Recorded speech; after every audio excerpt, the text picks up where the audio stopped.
Hello everyone, I hope you guys are doing well and studies are going in full swing. Now you're probably in one of the most important time frames in the course of your preparation, that is when you're starting your revisions. Now a very important question in our mind is, how do we revise better, or more importantly also how do we revise faster? So over here we have tried to identify 4 important things that you should be remembering and trying to apply while you are revising, and the fourth one being a very important point. So just try to stay on till the end of the video. So over here, while you are revising, the first thing that will happen when you start revising is you will try to estimate your time. Now for time estimation, you might kind of look at either someone's study plan, study strategy, or maybe look at some other things, that how much time did you take in the past while you were watching the lectures, etc. Well, all of this is fine. However, just try to be a lot more realistic when you're revising or when you're planning for that time. The first thing is, what most students do is they kind of try to cramp it in a very short span of time. And what this does is, while you do your revisions, it gives you a lot of fear, a lot of anxiety. And at one point you think that this is something that I cannot do it. And largely it is not because of your let's say lack of understanding, but because of the compressed timelines that you have made. I'm not by any means saying that you overestimate your time, because, well, you know what, if you you have seen this multiple times, like Parkinson's laws, where it says that your work expands to the time that you have. But a more problem for a CA student typically is the underestimation of time. So keep a very realistic timeline when you want to prepare, that is considering your preferences for a subject and how you also think you are good in the subject or not. So ensure that you have a very realistic time schedule before you start. Don't compress it by 1 or 2 days, otherwise it is going to lead to a lot of anxiety while you are preparing. Secondly, when you go into actually sitting and revising, don't just mindlessly read it. Also ensure that this is going to be a further step into your second and maybe the last exam day, 1.5 day revision as well. So let this count. And while you're doing it, it is very, very important that you grade and mark properly. Like if you're looking at a theory paper, marking the keywords using a separate color highlighter or a pen does a lot of good work. And in the same way, when you're doing a practical paper, in a particular question, highlighting adjustments which are unique or different along with their impact in the question and the solution goes a really long way. You can always draw out your important question list while you are revising, or also look at a faculty list and supplement it with your understanding, but ensure that you grade and mark properly from the very first revision and don't keep it at the end, because by then you would have colored the entire book in different colors and there is no way you can highlight or mark anything. Your entire book would be using very random pens or highlighters. Ensure that you have one color scheme which you can properly use for grading your important words or your important adjustments without fail. Third, when you look at the pen and paper practice, now this is a little subjective depending on how you think you work in terms of making silly mistakes or having a conceptual flow loss. So generally the ideal way is always to do at least the practical papers on pen and paper. But let's be realistic, it is very difficult for us to complete everything if you do every sum on pen and paper. And as a result, you need to be a little selective. Now, the 2 questions that you need to ask yourself are you prone to making a lot of calculation mistakes, silly mistakes while solving? You would know that, right, by and large. Or are you generally not as much into silly mistakes? If you are prone to doing a lot more silly mistakes in your past, in your intermediate, etc., ensure that you step up a little more on your pen and paper practice, because that and that alone, not understanding, can help you losing those marks of silly mistakes that you kind of lose up. So at least do 50% of the matter on pen and paper if you do a lot of silly mistakes. If you are good enough, then the second question that you ask over here is, do I face a blank out when I start solving bigger problems?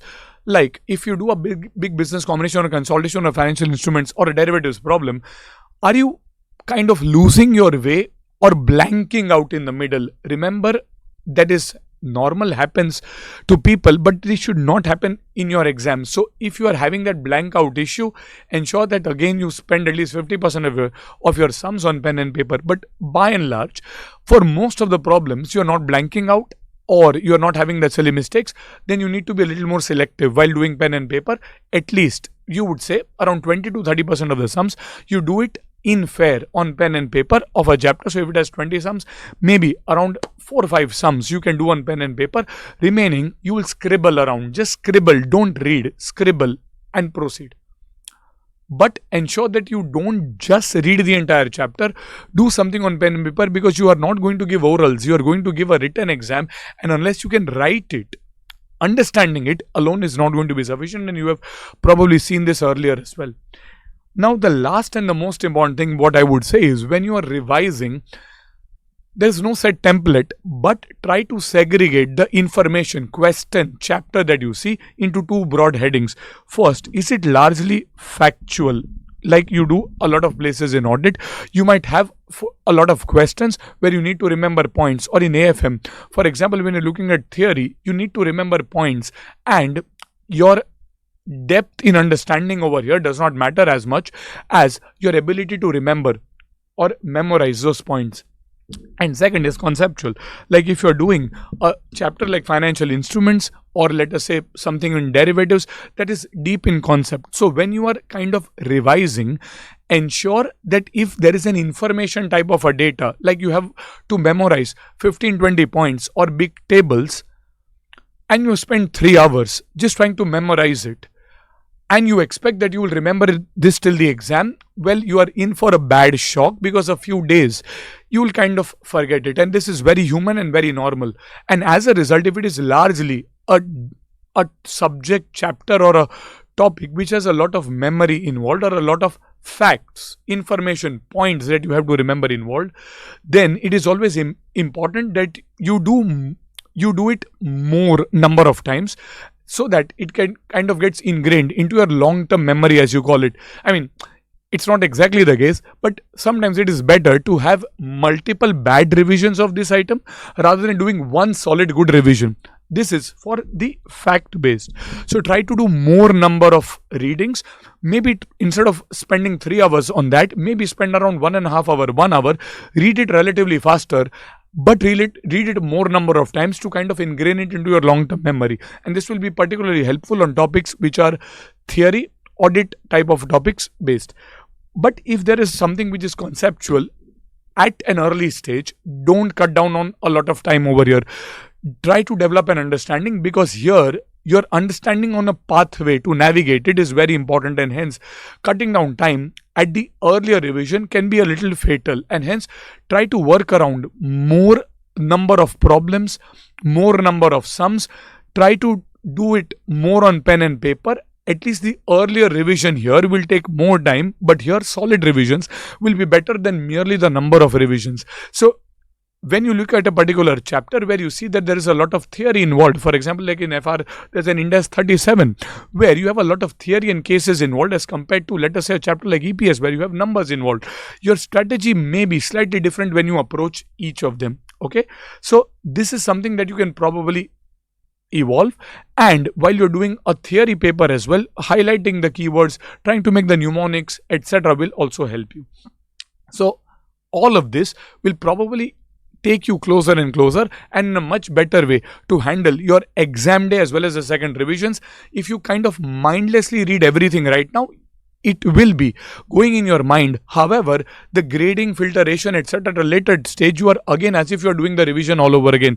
But when you go to later revisions, the time funnel has to kind of reduce, which you can if you do it effectively now and you plan it better now. Okay, so I hope this will help you a little better in kind of managing and navigating your revisions and take you closer to your goal. Okay, so I really hope that you like this video, and if you do, please do press the like button and share and subscribe to us as well. Means a lot to us. I'll see you soon with another videos. Till then, keep studying, keep revising, and good luck. Goodbye. Do it effectively now and you plan it better now.